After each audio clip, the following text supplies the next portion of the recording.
సచివాలయంలో నీళ్ళు వచ్చినాయి మీరు అందరూ కూడా తెలుసు. సచివాలయంలో నీళ్ళు ఎందుకు వచ్చినాయంటే ఎక్కడ కానీ ఒక డ్రాప్ నీళ్ళు అనేది ఆ సచివాలయంలో ఎక్కడ కూడా కనిపించలేదు. నేను కూడా వెళ్ళాం, మా బిల్డింగ్ కూడా చూసాం, ఎక్కడ చూసినా ఒక డ్రాప్ నీళ్ళు కూడా చుక్కు కూడా రాలేదు. కానీ ప్రతిపక్ష నాయకుడు ఆయన ఒక్క దాంట్లోనే ఆఫీస్లోనే నీళ్ళు వచ్చినాయంటే అది కూడా ప్రతి ఒక్కరు కూడా ఆలోచన చేయాలి. ఎందుకు వచ్చినాయి అక్కడ ఒకటి బకెట్లో నీళ్ళు ఎందుకు పట్టుకుంటున్నారని మేము కూడా ఆలోచించాం, ఆశ్చర్యపోయినాం. కానీ తిరిగి మనం చూసిన తర్వాత వాళ్ళ అసెంబ్లీ అయిపోయిన వెంటనే ఆ పైపులు కోసేశారు.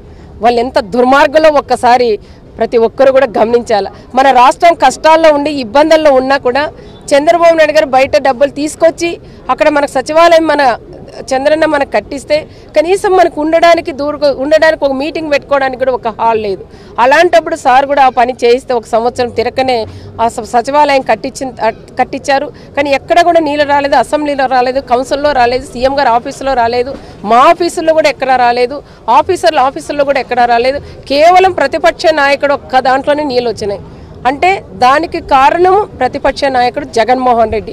వాళ్ళ నాయకులు ఎమ్మెల్యేలు కానీ కొంతమంది నాయకులు కక్షబంది ఈ ప్రభుత్వానికి చెడ్డ పేరు తీసుకురావాలన్న ఆలోచనతో పైపులు కోసేశారు. ఒక్కసారి ఆ దుర్మార్గాన్ని మీరు కూడా కళ్ళతో మీరు చూడండి, ఆలోచించాల. ఎవరైనా పైపులు కోసేస్తారండి? పైపులు కోసేసిన తర్వాత నీళ్ళు ఎక్కడ పోతాయి? అవి ఎక్కడ పోవడానికి ఇబ్బంది, ఎక్కడ పోవడానికి కూడా లేకుండా ఆ నీళ్లు కారినాయి. మరి నువ్వు పైపులు కోసేస్తే నీళ్ళు రావా? ఎక్కడ పోతాయా నీళ్లు?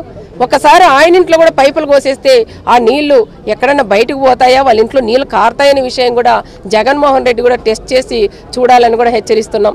నువ్వు ఎన్ని అడ్డంకులు వేసినా, నువ్వు ఎన్ని తప్పదారులు వేసినా, తప్పడగలేసినా ఈ ప్రభుత్వమే కాకుండా ప్రజలు కూడా ఎవరు నిన్ను క్షమించరని కూడా ఆయన కూడా తెలియజేస్తున్నాం. ఎప్పటికీ మా ప్రభుత్వం ఈరోజు మహాసంకల్పం సందర్భంగా కూడా చెప్తున్నాం, మా నాయకుడే కాకుండా ప్రజలందరూ కూడా ప్రతి ఒక్కరు కూడా వచ్చి మహాసంకల్పంలో ఈరోజు ఒక రాప్తాడు నియోజకవర్గంలో 15,000 మంది అటెండ్ అయ్యారు.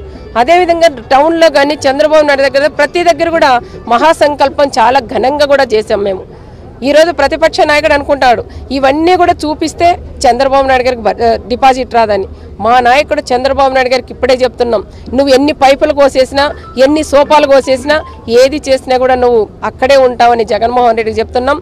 మా చంద్రబాబు నాయుడు గారు ఉన్నన్నాళ్ళు, మా తెలుగుదేశం నాయకులు కానీ కార్యకర్తలు మా జెండా ఉన్నన్నాళ్ళు నీ జెండా పైన రెపరెపలు ఆడదు అని జగన్మోహన్ రెడ్డి గారికి కూడా హెచ్చరిస్తున్నాం. ఎప్పటికీ పర్మనెంట్గా మా ముఖ్యమంత్రి చంద్రబాబు నాయుడు గారే అని ప్రత్యేకంగా జగన్మోహన్ రెడ్డికి నేను చెప్పడం కాదు, నా కార్యకర్తలు, నా ప్రజలు, మా మహిళలు, మా రైతు సోదరులు, యూత్ అందరూ కూడా వాళ్ళందరూ కూడా గట్టిగా కూడా చెప్పేది ఒకటి, చంద్రబాబు నాయుడు గారు ఎప్పటికీ ముఖ్యమంత్రిగా ఉంటాడు, పగటి కలలు కనొద్దు అని జగన్మోహన్ రెడ్డి గారిని కూడా హెచ్చరిస్తున్నాం.